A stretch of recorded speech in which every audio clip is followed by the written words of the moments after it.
Okay, good afternoon. Let's get started. My name is Gaimin Yi. I'm the Technical Director at I4 Energy Center, and welcome again to another of our Friday seminars. I also want to welcome those that are watching the seminar on the web. Today's speaker is Dr. Isaac Gansall. He's a professor of computer science and engineering at the California State University in Sacramento. He is affiliated with the Smart Grid Center there, and most of you that attended last week's seminar probably heard all about the Smart Grid Center. Dr. Gansall's areas of interest are information assurance and security, networks and distributed systems, and computer organization and architecture. As you all know, one of the big issues these days is the smart grid, and of course, with anything that's communicating and computer-based, there are, security issues, and Dr. Gansall is going to be talking about that today. Thank you.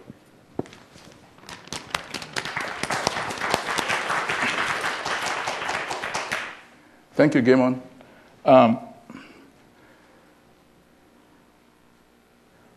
We have a Center for Information Assurance and Security as well as a Smart Grid Center, and the Smart Grid Center is more recent.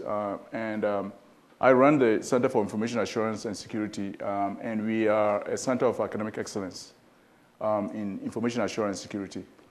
And the reason why I'm involved in smart grid is simply because I'm in security, and cybersecurity is so important for smart grid. I also help lead an R&D group with NIST, National Institute for Science and Technology, NIST.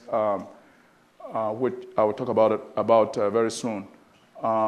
They have a cybersecurity group which consists of, anybody can actually be part of it. It's basically volunteers. And they have several groups that are looking at different cybersecurity issues. One of them is the R&D group, and I help co-lead one of those that group. I'll talk about some of the groups later on. So most of the things we're talking about today are based on my involvement with the NIST Cybersecurity Working Group activities. So I want to begin by looking at smart grid in general and why smart grid cybersecurity is important. And then I'll talk about some vulnerabilities, potential smart grid vulnerabilities, some reported, some expected. And then I don't really intend to talk too much about Stuxnet. I can spend a lot of time talking about that. But I would like to just mention it. And I might talk about Stuxnet as we go along, because I might use it as an illustration for a number of different things that I'll be talking about. And then I'll talk about some best practices for handling cybersecurity vulnerabilities in a smart grid. And then I'll look at some privacy issues, and then talk about some R&D themes. I will talk about R&D because I've been involved with that a little bit. And then some acknowledgements. So with respect to smart grid, I don't know, how many of you have heard about smart grid? Okay. How many of you know what smart grid is? Okay, few of you. So many of you have heard about smart grid, but few of you don't know what smart grid is. So let me introduce smart grid. So today's electrical grid is, as we will call, a one-way street. In other words, there's one-way flow of electricity. There's not only one-way flow of electricity, but there's also one-way flow of control information. Okay, smart grid allows us to have both two-way flow of electricity and also two-way flow of control information. And so, and the way we accomplish that is by having communication systems and computers. And so that means some intelligence, basically. As soon as we add computers and communications, that brings up about some intelligence. Or if we want to provide intelligence, we have to bring in computers and communications. And so that's why it's called smart grid.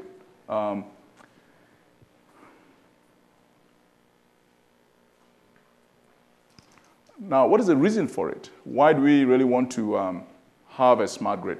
Why do you want to have two-way flow electricity and also communication. The reason why we have smart grid, there are multiple reasons. One of it is a way to come up with an efficient way of using electricity. And the reason why we want to be efficient is because a major way to produce electricity today is by burning a lot of coal and other non-fossil fuels. And these fuels, when they are burnt, they cause atmospheric changes. And and so one of the things that the government and other countries are interested in doing is to reduce the amount of coal that is being burned. And to do that means that we want to involve other renewables like solar panels and also wind farms and so on and so forth. And as soon as we involve those other sources of energy, in order to control those things, involves bringing in some intelligence and having two-way flow of electricity. Because, for example, if somebody produces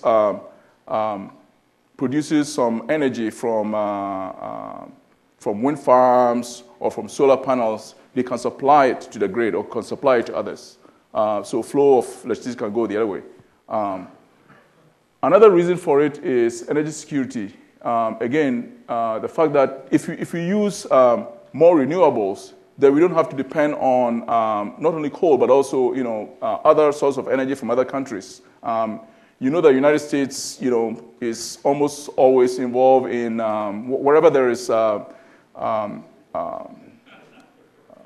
places where there is oil, like Iraq and other places. This is not political, but I think countries usually have interests in involving themselves in what is happening in other countries, both political and economic.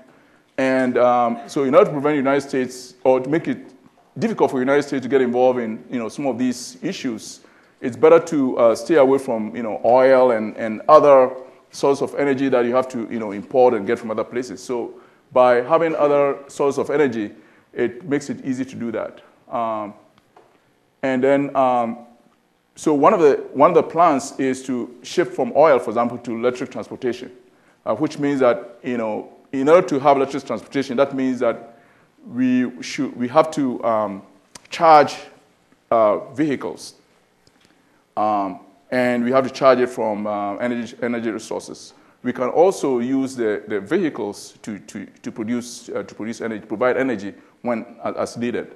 And so these are some of the reasons why we have smart grid, and is the reason why we have this two-way flow of electricity and also two-way flow of communication.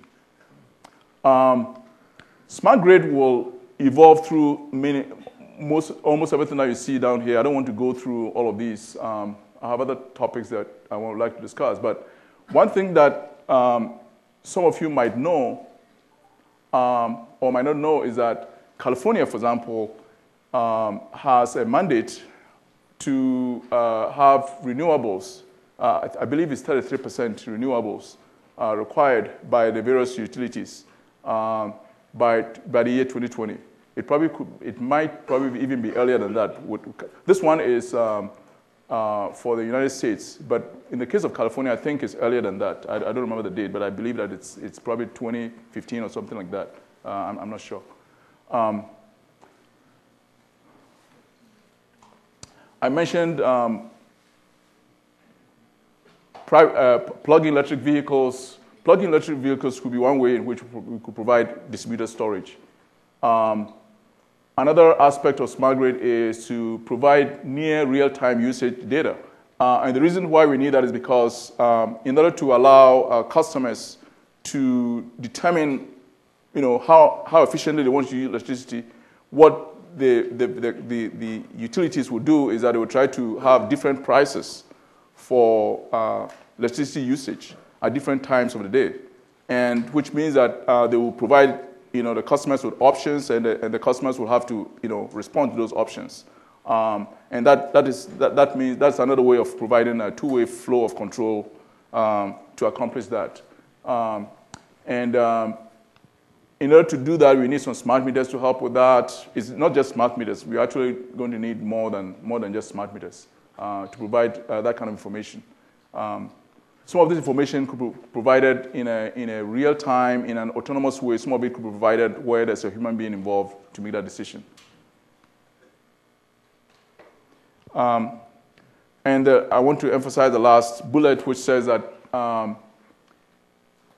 smart grid is going to evolve by the incorporation of security, cybersecurity. One of the things we've learned, one of the lessons we've learned, I came from the communications background, networking background, and one of the lessons that we've learned from the internet is that it's a good idea to build security in systems in the first place. And I'm so happy to see that there are lots of people who are thinking about cybersecurity with respect to smart grid, and it's really going to help all of us as a result of that. There are people that I've read, news reports of customers who don't like smart grid, and they don't think that they think that many customers think that smart grid is something that is being pushed on them by the utilities. They don't realize that smart grid is actually a national plan, and U.S. government and also state utility commissions are very, very interested in smart grid. So all of these various entities in the government are part of smart grid, and I didn't even include the private, entities like PG&E and so on and so forth.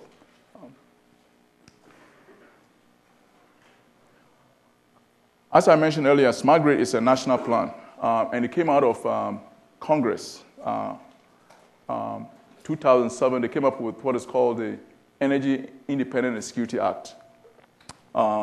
And they came up with 10 different policies for smart grid.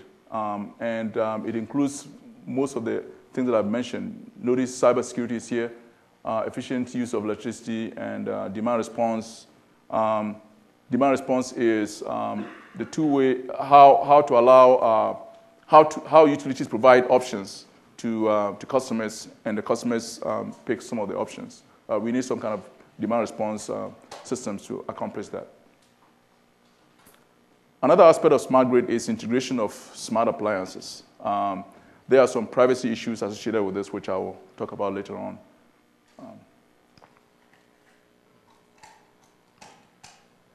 Let's see.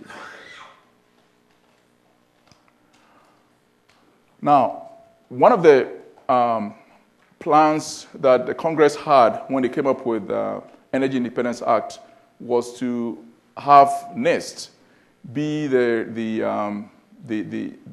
government organ that will help with interoperability issues, coming up with standards to make sure that the smart grid will become a reality, because the smart grid is going to become a very, very big system, large system, similar to the internet.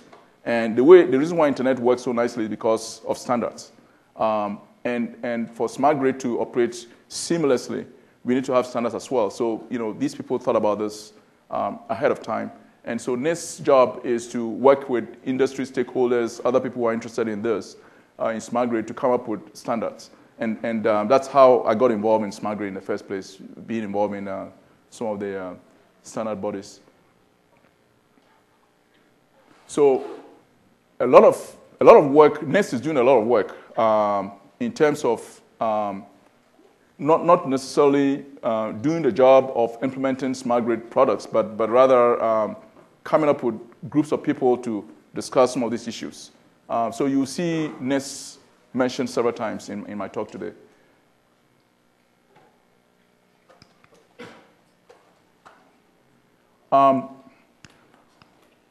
For those of you who might be interested in, if you want to get involved in smart grid standards and smart grid activities, I just want to point out to you, the places where you can go. I mentioned NIST already. There is an organization called Smart Grid Interoperability Panel. I don't know if I have it on my bullet here. I don't have it there. Smart Grid Interoperability Panel was set up, I believe, by NIST, and it's run by private companies. And Smart Grid Interoperability Panel is a place where different stakeholders meet to discuss smart grid issues, including cybersecurity.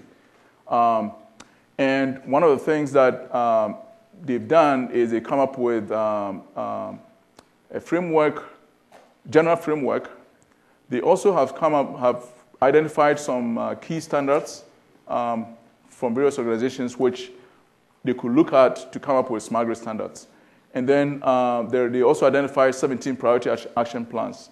Examples include, for example, the role of IP in smart grid, the role of wireless in smart grid, if wireless is involved in smart grid, how to deal with it. Other examples include so-called common information modeling, because we're going to have information from different meters, and how to make sure that everyone understands what everybody is saying. So they have all these different groups looking at different aspects to fill it up. And then finally, there's a smart grid group, which is which I'm part of, called CSWG, Cybersecurity Working Group. And they have come up with a document called NIST 7628. It stands for NIST Internal Report. 7628 is Guidelines for Smart Grid Cybersecurity. It's the most comprehensive, I would say, document. It consists of 3 volumes discussing smart grid cybersecurity issues that you'll find anywhere. And work with NIST 7628 is ongoing, and they plan to update it sometime later. So those of you who are interested in understanding more about cybersecurity issues of smart grid, this document will be good for you to look at. As I said, it's 3 volumes, so it's a lot of reading that you need to do. But there are various chapters discussing different things. So you can pick and choose which chapter you want to look at. Okay. This picture is what makes smart grid complicated. I put this picture here to help you see different aspects of the smart grid. This part here is what a customer is. And you can see here that the customer area has, there can be electric vehicle there. For example, you can charge your vehicle. You can bring your vehicle home in the evening and charge it. Or if somebody has a blackout or something in their home, or if you have a blackout in your home and you have energy in your car, you can use it to charge the house. And then you can see customer equipment and everything else here. But you see here there's a network here. This network is called a home area network. And then from there you see a meter here, and the meter typically is owned by utility. And the meter is also going to go through a network somehow. And most of these networks are going to be wireless networks for obvious reasons. And then from there, it goes to their operations area. Okay. And then this other place has, you can see here that there's in the transmission and distribution side of it, there is a network there as well, where there's a substation and storage and so on and so forth. The network should allow the utility and contractors and others to be able to access the substation, find out what's going on. Using a handheld device, things like that. And the more I'm mentioning all these things for you to see the vulnerability, potential vulnerabilities, potential security issues. I'll share that with this. This part of the grid is handled by a control system called SCADA, Supervisory Control and Data Acquisition System, which is actually an old technology. It's been upgraded, but there are some cybersecurity issues associated with that. SCADA is something relatively new, especially to those of us in computer science area. And we are trying to understand. SCADA is essentially another computer network, but it's just that it works in a different way. So it's a type of master-slave system, unlike the peer-to-peer system that those of us in computer networks have been dealing with. So we are trying to understand how SCADA works.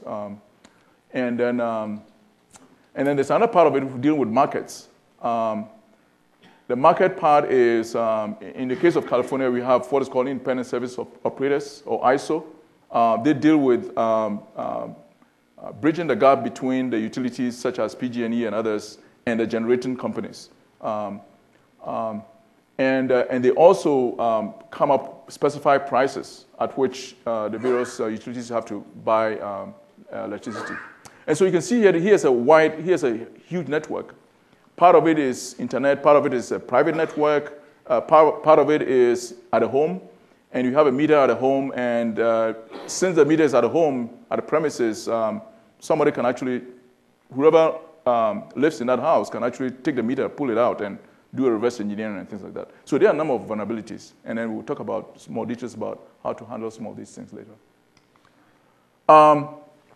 I just put a slide here to point out that, the president's cyberspace policy initially had a plan of, or pointed out that cybersecurity was important, was something that was important to be included in smart grid research. And then there are other people who have been concerned about, smart grid cybersecurity issues, and they have pointed it out. This is a congressperson. And George Arnold, who is NIST Deputy Director, pointed out that, it's a good idea to incorporate security in systems to start with rather than do it later. It's easier that way. And so that's one of the reasons why cybersecurity is so important. With respect to the NIST Cybersecurity Working Group, it consists of all kinds of people. Anybody can join. Any one of you can be part of it. There are a number of groups, subgroups. Some of these groups are real on hiatus, like vulnerability analysis group and bottom-up group. Privacy group looks at privacy issues. They are still working. Some of these other groups have stopped, not necessarily stopped working, but some of them their work has been incorporated in newer groups, which I'll mention later on. Then there's a standards assessment group. This group is looking at various standards that have been set up, or that either utilities are using, or standards that potentially could be used in smart grid, and they are looking at whether there are cybersecurity included in those standards. And if there's no cybersecurity, they will come up with suggestions as to what needs to be done. For example, recently, this group wants to look at SEP, Smart Energy Profile, which is a standard which is being pushed by several organizations to be used in home area networks. This group is, for the first time, they want to look at it at SEP 1.0 and look at how to migrate it to 2.0 and so on and so forth, and look at whether the security is strong enough. And then there is high-level requirements group, and then there's the R&D group, cryptographic key management group. These three are relatively new. There is a testing and certification group that is looking at how to test, if somebody comes up with a smart grid product like a meter or any other product, how to test it and certify it to make sure that it adheres to some security standards. This group is looking at that. And then there's the AMI, which stands for Advanced Metering Infrastructure. AMI includes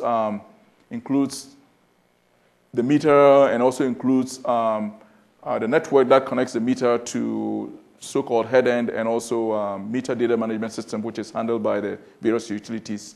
AMI consists of all of that. And so this group is looking at that. And then there's a design principles group, is one of our newest groups, which is actually a combination of cryptography, key management, bottom-up assessment, and they're looking at a lot of different things, different aspects of smart grid cybersecurity. Now, those of us in the security area, we look at security policies or look at security goals by looking at three concepts. Confidentiality, CIA, so-called confidentiality, integrity, and availability. So confidentiality stands for ensuring that the data is accessible only to authorized users. That's confidentiality. So we make it confidential only to those who can look at it. And then integrity stands for the fact that information that is flowing, we can trust the information that's flowing. Not only trust the information that's flowing, but we can also trust the person who's sending the information. So that's integrity. Integrity is actually an overloaded term. It includes so many things. It includes things like if somebody sends something, if somebody submits some data, that later on they claim that they didn't do it, we can prove that they are lying. Or if somebody receives some data and they claim that they didn't receive it, we can prove that they are lying, things like that. So it's all part of integrity. And then availability is looking at making sure that information is available in a timely manner. Now, so in any kind of security policy that we want to have for any system, we can look at these three and prioritize them. So in most information systems, confidentiality, in a lot of information systems, confidentiality is usually a very high goal. And then integrity is another goal, which is high, sometimes medium, sometimes very high as well. And availability is usually low. So that's why the term CI is used a lot. You usually talk about C first, and then I, followed by I, and followed by A. It turns out that in the case of smart grid, availability is more important because everybody wants to have their lights on, right? You want to make sure your lights are on. Your lights being on is more important to you than anything else. So availability is a very high goal in smart grid cybersecurity, followed by integrity, and followed by confidentiality. And one of the things to notice that is that for each goal, the way the criteria for achieving that goal could be different, depending upon which part of the smart grid you're looking at. For example, in the case of protective relay, it has to be available. We have to respond in 4 milliseconds, by 4 milliseconds. Whereas collecting data for power quality information, for example, it's not a real-time data. You can get it sometime later. Okay, I've already defined these things, so I'll just move on. And one of the reasons why confidentiality is not a very high goal is because it's not that it's not an important goal. In certain cases, it's very important. For example, at the customer premises, confidentiality becomes very important because we want to make sure that customer information is kept private. But in general, confidentiality is the lowest priority.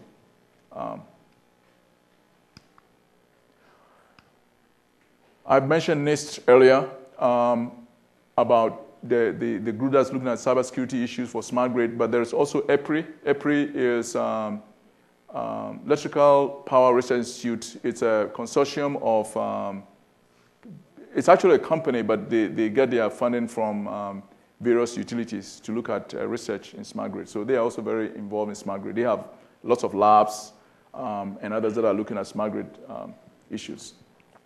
And then there is the Utility Communication Association. That's an open smart grid group that also, they meet every quarterly or so and discuss smart grid issues. This group is dominated by utilities. The utilities actually started and they run it, but other people are involved. And then, of course, there's IEEE and IEC. Okay, now let's get to some of the meat of the issues. With respect to vulnerabilities, potential vulnerabilities in smart grid. One of them is, and I'm going to talk about vulnerabilities not in necessarily an orderly fashion. I'll just point out as the need arises. One of the things that I mentioned earlier is that you have a meter is something that is in a customer's premises, and so that meter, we should expect that somebody can actually do reverse engineering of that meter. And there are ways of doing that, of taking the hold of the meter, looking at the circuits, and try to do reverse engineering and figure out how the meter works. And as a result, they can find out vulnerabilities and cause problems with it. They can also attack the communications with the meter. Most of these meters are going to communicate wirelessly, either with other meters or with their head end, so which means that that wireless communication there's potential vulnerability there. Another thing that can be done, which some people have done this in the lab, we don't know whether this can be done in a real system, is that one could spread malware from one meter to other meters. This is conceptually possible if you have meters that are organized in so-called mesh network, because mesh means that the meters can talk to each other, and so conceptually one could if one could put some malware in one of those meters, then they can spread it to other meters which are in that mesh network. Others could tamper with meters in order to steal power. This is something that people will be interested in. I mean, most hackers, most bad guys who want to do harm today, they are most interested in money more than anything else. The only people who want to cause harm are terrorists. These are the only people, but everybody else is interested in money. And so, this is possible. This is potential.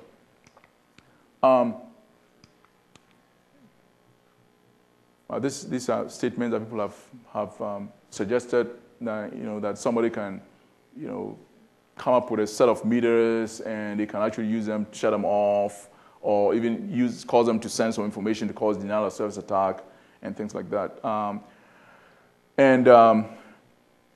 A lot of these issues have been discussed in our groups, and we have come up with some solutions to make it difficult to accomplish it. I'll talk briefly about some of those things later. In terms of reverse engineering, even if information is encrypted, a number of people can use pen tracers. They can analyze the circuit and use pen tracers to actually read the bits of data that's flowing, and be able to obtain that information that way, and then be able to figure out what's going on. In terms of designing these systems like meters and other components of the smart grid, a number of companies are taking pains to make sure that this is very difficult. Nothing is impossible, to make it very, very difficult for people to be able to do this. Now, in general, attackers attack systems based on a number of different problems or different vulnerabilities that people didn't think about. And one of them is homogeneity, which means that if you have a system with the same hardware, the same operating system, then it's more likely that more and more people are going to know more about it. And if they attack if they come up with methods to attack one of them, then they can attack the whole thing. So one of the things that people are thinking about is to defeat this, maybe you want to have systems with multiple operating systems. Another way to attack it is maybe use virtual machines, which means that anything that an attacker is saying is in a virtual mode. So even if for example, they send some information to one system and they're trying to attack it, and you have some event, a way of figuring out that an attacker is attacking the system, then all you have to do is to move it from there, kill it, and then move it to another place.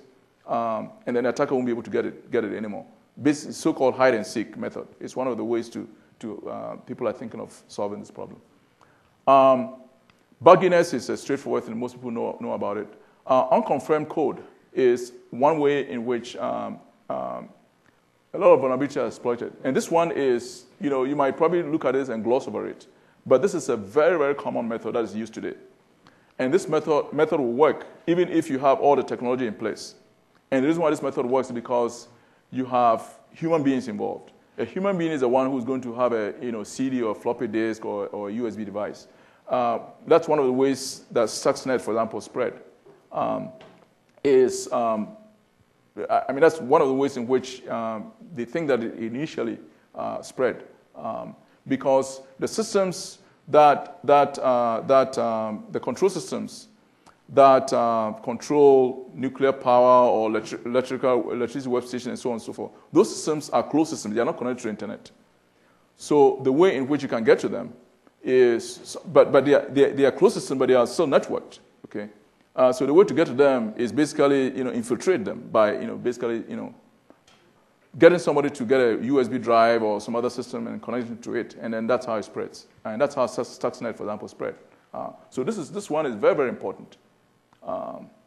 Something that in the past people haven't thought about it, or they have just glossed over it. Overprivileged users is a very common thing. If somebody operating in a highly privileged mode, these other ones, I'm going to skip them. Insecure implementation is another one, which is, again, people didn't think about, but this is very, very common indeed. I mean, this has been used on Zigbee and others, for example, which is you have an implementation of a security protocol, but you didn't do it right.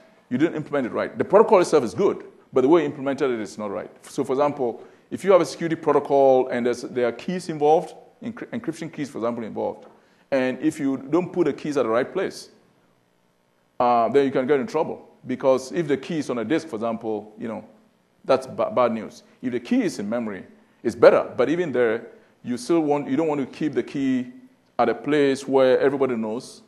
Or if you keep it there, you want to keep it there only for the time that you want to use it. After that, you have to release it. You have to destroy it. Things like that. This has been used a lot, and so implementation of the protocol is also very important. And then let me point out a few things that about smart grid that that make it unique. In the case of wind farms, it covers a very wide area. Okay, so which means that physical security becomes an important issue to worry about. Okay. Stuxnet, I don't plan to really talk about Stuxnet, but this is, how many of you have heard of Stuxnet? Okay, many of you have heard about it. Okay, so Stuxnet, technically, the reason why we are interested in Stuxnet, and we've looked at it very, very carefully, is because Stuxnet was designed for industrial control system. Okay, and a smart grid is a type of it's a very large industrial control system. And so we've looked at, some of the methods that allow Stuxnet to operate and to work, and we can use some of those methods and learn from it and make the smart grid better. Now, one of the things about Stuxnet, major features about Stuxnet which makes people scared was because it used so-called zero-day vulnerabilities, 4 of them, okay? Vulnerabilities that have not been reported, okay, widely. And then they also stole some digital certificates, perhaps maybe by bribing somebody. And then they also had hidden code, which is a rootkit, not only in the system, in the control system, but also in the system at the field. They had a rootkit in there as well. Pretty scary stuff. And there are some lessons that we can learn from there. So these are some reasons why smart grid cybersecurity is important, because of all these things that have occurred. So I'm just going to skip talking about Stuxnet. And if you are interested, you can ask me questions later. I see my time is running, so I need to move. Now, talked about some vulnerabilities. Well, how can we deal with these vulnerabilities? Well, the way we can deal with these vulnerabilities is to attack them using a multi-pronged approach. We have to have multiple ways of dealing with it, so-called defense in depth approach. And there are some techniques that we've used in systems, information systems in the past that can be used in the smart grid. It's just that when we are using them, we have to modify the way we use them. And those methods can actually be used. If they were used comprehensively in systems that Stuxnet could attack, Stuxnet would not have been successful. So let's talk about some of these best practices. One of them is a policy, and I don't want to spend much time on policy. Policy is just a statement of words about what needs to be done about the information system, what our important assets are, prioritize them, and come up with ways in which you can control those assets, and have penalties, have procedures to do with both technical and also operational, and then have penalties for violation, those kinds of things. And policies usually come from the top, and it flows down to everybody. Software updates and patches are other best practices. The reason why this is important is because if you come up with a vulnerability, for example, in the case of a meter, it is a vulnerability in there, and you're able to fix it, then you have to reprogram all the smart meters. Well, you can't reprogram them by going to them physically. It's better to do it electronically. And if you're doing it electronically, you have to do it securely. And that is not easy to do. But that's one of the best practices we have to operate on. Now, we already know how to do patches today in information systems. Right?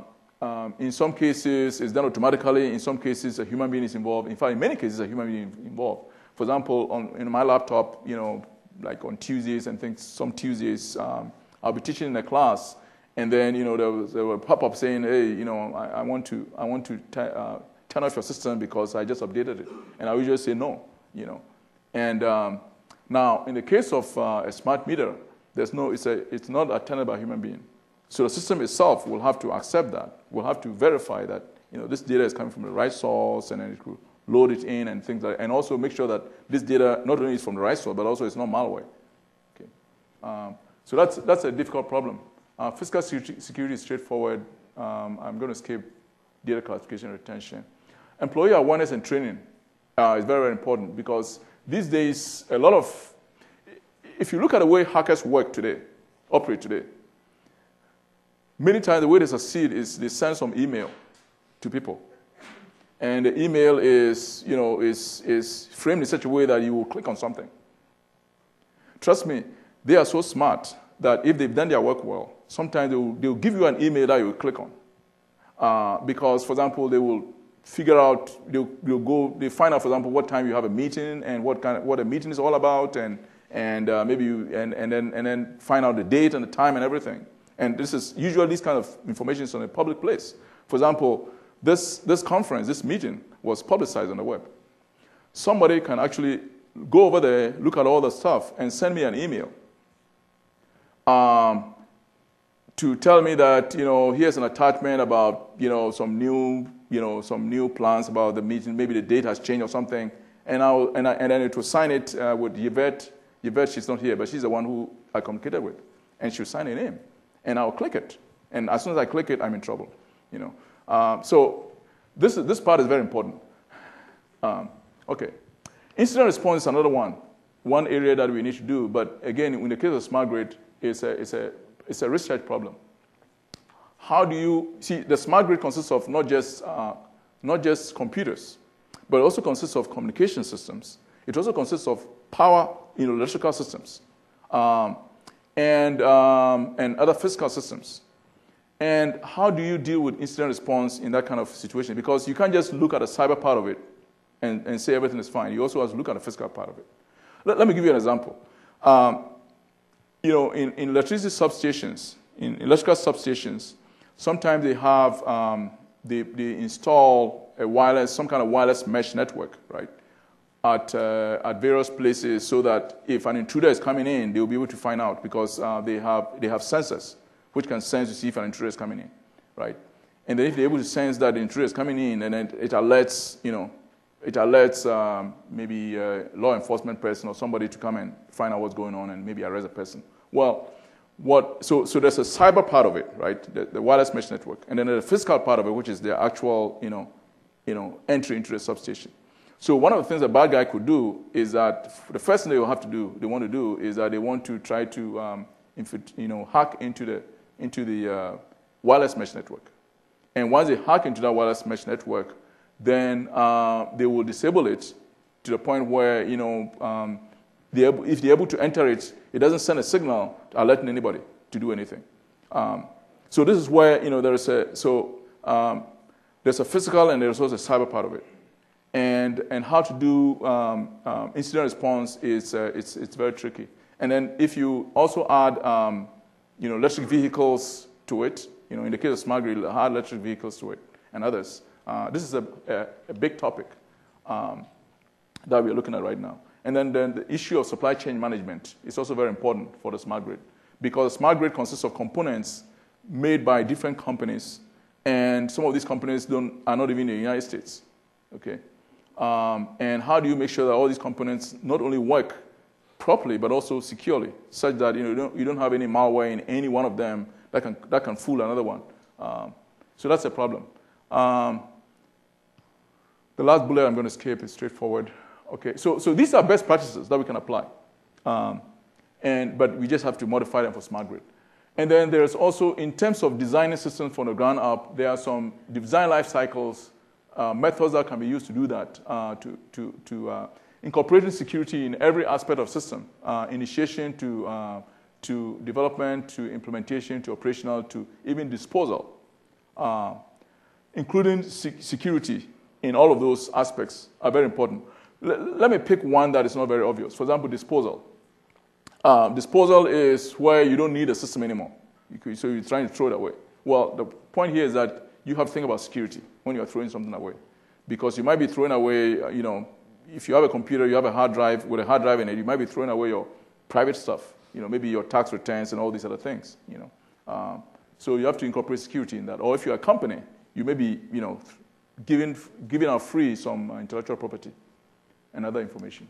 There are also technical best practices which are well known, which I won't go through, And then there are also some system design principles for secure systems, which can be employed also in a smart grid, like least privilege. Least privilege is the most common one, making sure that privileges are only assigned as needed, no more. And this is easy to say, but very difficult to accomplish. Because this applies to processes running on your computer, processes running on a system, making sure that only the ones that you need to run for that application are running. See, the reason why Stuxnet was successful, one of the reasons why I believe it was successful in infiltrating it, because it's found holes in that computer. It was a general purpose Windows computer. Okay, general purpose Windows computer, and even though that computer was speaking to some special purpose, programmable logic controllers, because we were able to get into that Windows system, then they were able to do other things. Let me skip the other ones and mention one which is very important. Separation of privilege is very important. Separation of privilege is where we get the term defense in depth from, which means that you want to have multiple ways of testing systems, checking the system to make sure that that it is secure enough to allow it to operate. Defense in depth method is another method that could have been used to stop Stuxnet from operating, having multiple ways of dealing with it. Okay. With respect to privacy, I see my time is really running. With respect to privacy, let me just point out that there are 4 aspects of privacy, but the privacy that is really important for smart grid is the behavioral privacy, which is, smart grid is going to allow, potentially allow, people to be able to observe how you operate in your own home. Okay, and now that information can be used in all kinds of ways, so many different ways. For example, a bad guy can use it, to figure out what time you are at home and what time you're not home. They don't have to come there. They don't even have to come to the street to check. If you can get that information in wireless, keep in mind that information is all wireless stuff. Okay. Also, law enforcement can use it to sometimes illegally. That law enforcement, they have to get a warrant in order to come to your home. There's a 4th Amendment. But with smart grid, if you want to get some information, they might be able to get it without doing any of that. And if you don't get some strong lawyers who understand these things, they will win. And there have been past cases, which point to these kinds of things happening. So behavioral privacy is very important. You can find out, equipment that a person has. So advertisers, for example, can figure that out and be able to try to sell you things, all those kinds of things. So the group is looking at privacy, by the way. The cybersecurity group has been looking at privacy for a long time. So people should not be too concerned about smart grid because we have people looking at these things. You see, unlike the internet, where these things were not there in the first place. Okay, I'm going to skip impact. I've already mentioned some of the impact on privacy, so I'm going to skip that and talk about. Let me say something about microgrids. So a microgrid is basically is basically electricity that is generated in a local manner. So, for example, UC Berkeley can have a microgrid of they produce their own electricity basically. And that microgrid could be connected to other microgrids or could be connected to utility grid. What are the security aspects?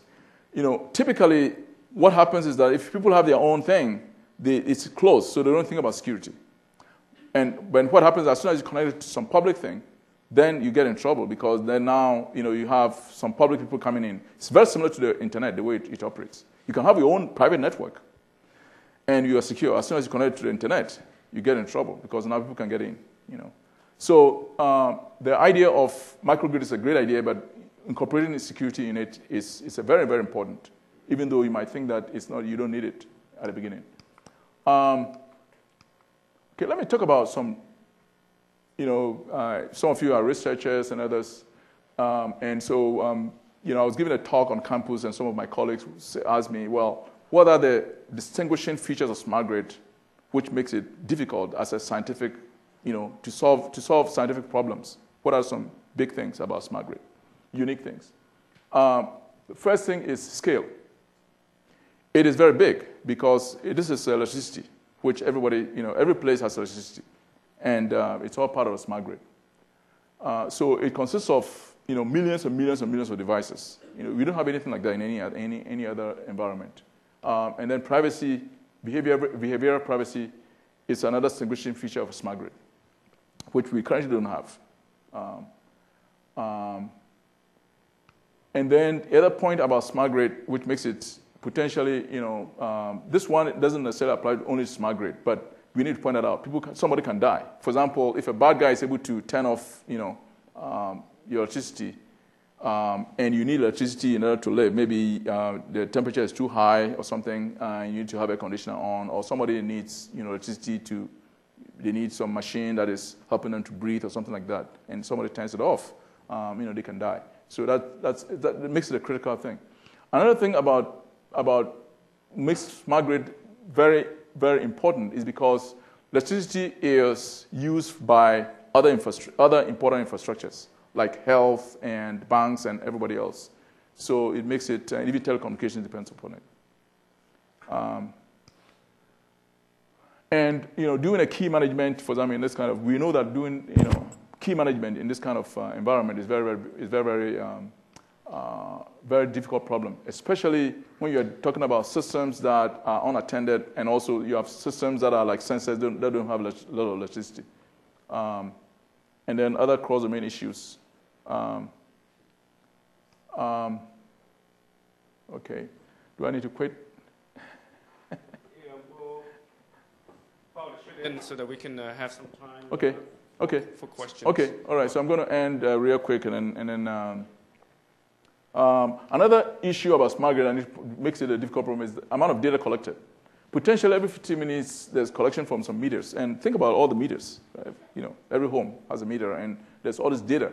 And how are we going to handle that data, and how are we going to mine that data, and who owns it, and all of that. Those are issues. I mentioned supply chain management. Anyway, there are other, R&D themes that, if you are interested, we can talk more about it. But I'll just end here.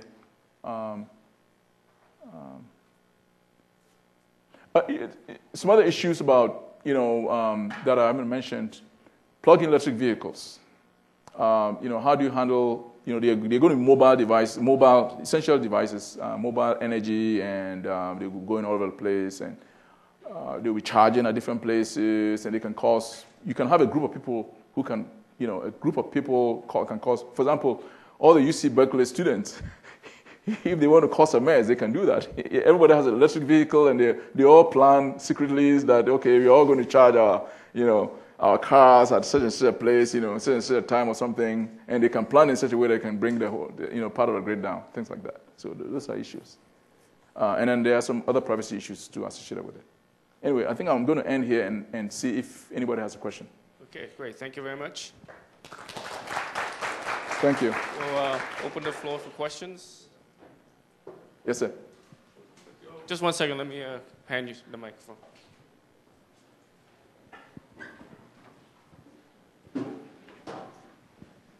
So I have the impression that you are describing a system that distributes power through wires and collects information about the utilization of that power wirelessly. No, it's not distributing the power wirelessly. The power is being distributed, in a normal way, but the control information is sent wirelessly. Right. So yes. the power goes through wires, right? Right. And so I'm wondering what happened to the notion that has been around for years that power lines could also transmit digital information. Yes. And therefore they could be used to distribute internet access. They could also be used to monitor power utilization. Yes. Yes. Yeah. Yeah. There are The actual classic model is there are actually some standards. I've forgotten one of them. There are, for example, some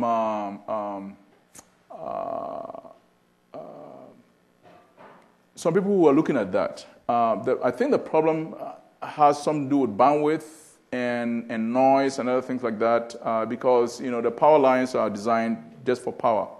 And it's similar to, I came from networking, right? It's similar to the way some time ago we wanted to use telephone lines to do digital communication, and we found out that there's a lot of noise and they don't have enough bandwidth, and of course we've gotten better. Today we're doing that nicely. But I think those are some of the issues. But people are actually doing this today. Today it's possible to get some equipment that you can connect to the home in a kind of home area network environment where you can plug something in. You can plug in one device in that socket over there, plug another device in this socket over here, and they communicate using the electrical wires. That doesn't work very well from my experience. Thank you very much. So you need to have the devices on the same circuit and via multiple circuits. Yeah, exactly. Which yeah. most people do. That's a problem. Yeah. And speaking of communications over power line, there are systems now that are used to read meters that are very far distance. It's very impractical to communicate or send a meter reader to that site. But as I understood it, and people can correct me, that using it to do sort of a wide area network, it's difficult because the signals don't jump over a transformer unless you add a physical bridge on those transformers. Yes, ma'am.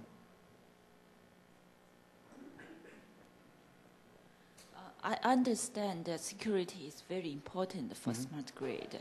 So are there any real smart grid attacks occurred in the real world so far? Oh, well, I can't answer that question. I'm sorry. It's possible they have occurred, but those things. It's a very important question. It's possible attacks have occurred, and usually when these kind of attacks occur, see, think about it this way. The smart grid is not like your computer and my computer, right? Where if I'm attacked, I need to inform people, and they have to put information in the public database, and everybody can go and check it out. You see what I'm saying? Because the way hackers work is that they go in there. There's a public database which says all the vulnerabilities of systems. It's all there, and it's there for a good reason. But a bad guy will go there and see, okay, here's the system, here's the vulnerability, and there's also a place which points out the attack tools that you can use to attack it. And it's all for a good purpose. It's for good people to use it to test their system. Well, bad guys will use it, and then they will use it to attack somebody who hasn't patched their system, right? And then by attacking them, then from there they can go everywhere else, you see. Now, we can't use the same method in the smart grid because smart grid is a critical system. So if any attack occurs, what I'm saying is if any attack occurs, it's not going to be public.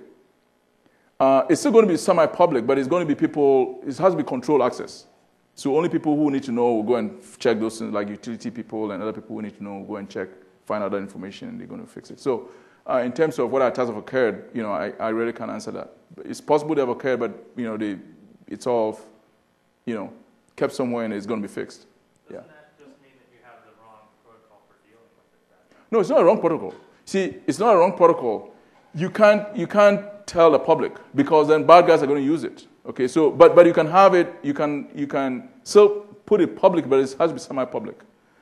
People who need to know, who can use it to provision their systems, will use it. For example, you and I don't control. You don't control smart meters, but the utilities, they control the smart meters, right? So they are the ones who need to know so that they can fix it.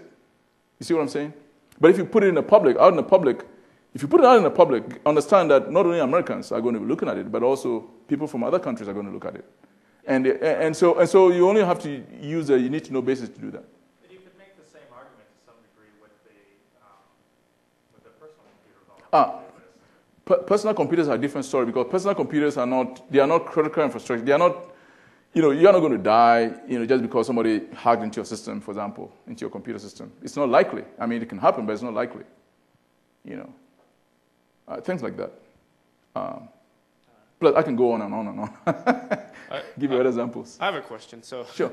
So, is the NIST Standards Committee concerned that since you published this 3-volume guidelines to security, cybersecurity in the smart grid, is that providing a Bible for someone to hack into the system, or they would know what you've been thinking of, so they can think of something that you haven't thought of, Yes, but what we are talking about, we are not implementing anything. We are only coming up with, things for people to think about, for utilities and other implementers to think about. That's what we are doing, and that kind of thing should be done publicly. After all, we have knowledge of how to do things is all public. All right?